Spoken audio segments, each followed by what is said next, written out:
Pagi ini aku sudah mendapatkan orang yang akan membantuku membuat keripik. Dengan bahan sisa yang ada, mereka mulai bekerja setelah kuajarkan. Ku lanjut menyiapkan sarapan untuk Dinta dan Danis, lalu berangkat ke TK bersama Danis yang sudah masuk nol kecil.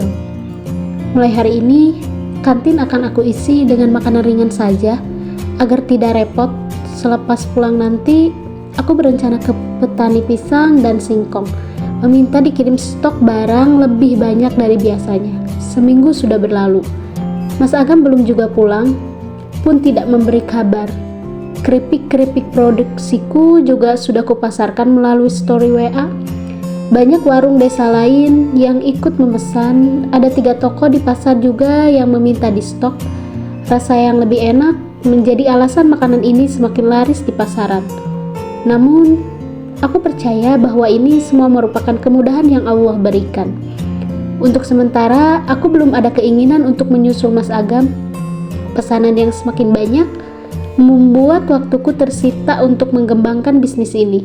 Meskipun beberapa kali Danis bertanya, aku masih bisa membuat anak ini sabar menunggu ayahnya pulang. 7 hari berjalan.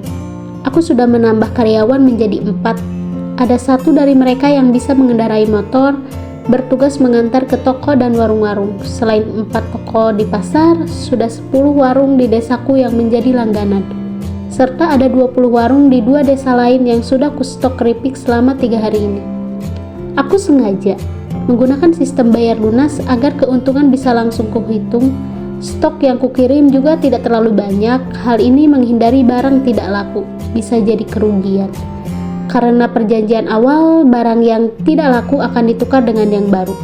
Malam ini, kuhitung laba bersih yang didapat. Alhamdulillah, hasilnya mencapai 2 juta rupiah. Sebuah awal yang bagus menurutku.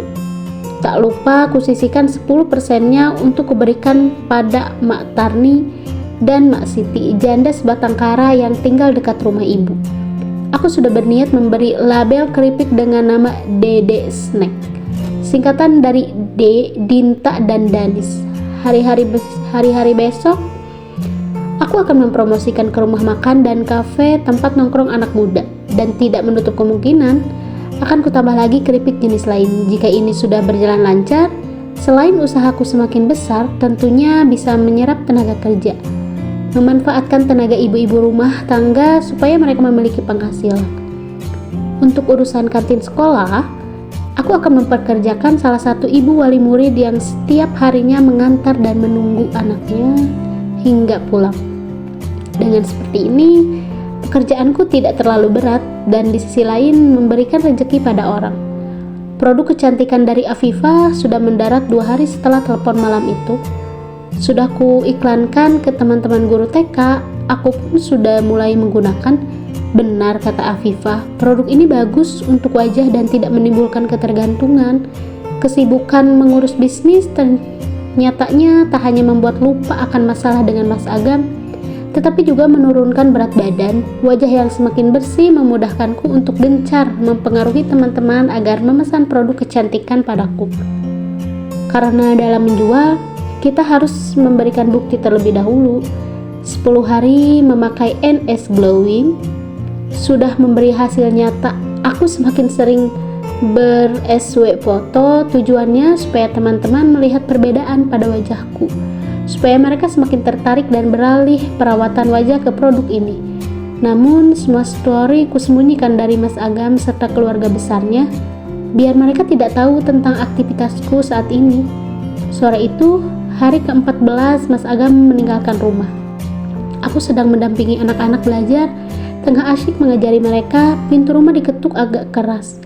Aku berpikir jika orang itu sedikit marah. Setengah berlari, segera kubuka kenop pintu.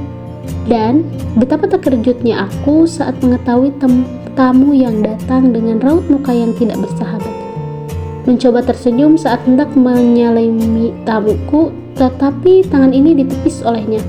Bapak mertua Bapak Hani. Ia datang bersama Mbak Eka. Setelah dipersilahkan masuk, keduanya melangkah ke dalam rumah. Langsung saja nih ya, Bapak mau bertanya, kamu apakah Agam sehingga ia pulang ke rumah kami dan menangis? Bapak mertuaku langsung bertanya tanpa basa-basi. Aku ternganga di tempatku berdiri. Pria yang sudah beranak dua dan berprofesi sebagai seorang pendidik punya masalah yang disebabkan oleh dirinya sendiri mengadu pada orang tuanya. Aku bingung harus menjelaskan dari mana. Toh, aku juga sudah paham. Mereka berada di pihak siapa? Akankah penjelasanku ini penting? Wajah Mbak Eka saja terlihat sinis saat memandangku. Segera ku atur napas agar bicara yang akan kusampaikan ini tidak berujung emosi. Bapak, kalau Mbak Eka diberi nafkah yang tidak cukup dan harus berjuang keras agar tidak hidup kekurangan, kemudian Mbak Eka tahu jika suaminya berbohong tentang gajinya, apa Mbak Eka akan diam saja, tidak akan menanyakan hal ini pada suami? Mbak Eka objek percontohan, segera membuang muka sementara bapak mertua masih menunjukkan muka masam. Jangan bawa-bawa namaku ke dalam masalah kamu nih ya.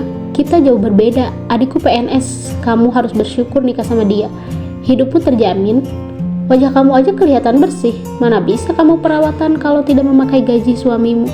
Gak tahu diuntung. Pakai ungkit uang yang dikasih ke ibu segala.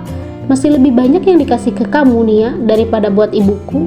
Mbak Eka bicara dengan nada yang sedikit tinggi dan ketus. Banyak, kata Mbak Eka. Mbak, uang 500.000 itu banyak ya. Sementara yang dikasih ke ibu 3 kali lipatnya itu sedikit. Jawabku tak kalah sengit. Kamu tidak usah cari tahu tentang gaji suami kamu, biar tidak sakit hati. Dasar kamunya saja, perempuan lancang. Jadi, menurut Bapak, aku yang salah. Mas Agam tidak bersalah, tanyaku untuk memutus perdebatan. Bukankah menghindari perdebatan adalah hal yang terpuji, sekalipun seseorang berada di pihak yang benar?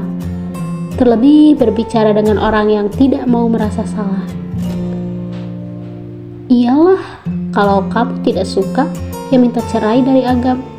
Sesalah apapun anakku, tetap aku akan bela. Jangan pernah kamu mencoba menyakiti Agam, camkan itu. Ancamnya kemudian. Bapak mertua dan Mbak Eka lantas berdiri berlalu begitu saja. Bahkan berpamitan ataupun menyapa Dinta dan Danis pun tidak. Mereka berdua terlihat ketakutan berdiri mengintip dari balik tembok. Aku membuang napas kasar dan bergegas menghampiri kedua buah hatiku dan membawa mereka ke dalam pelukanku.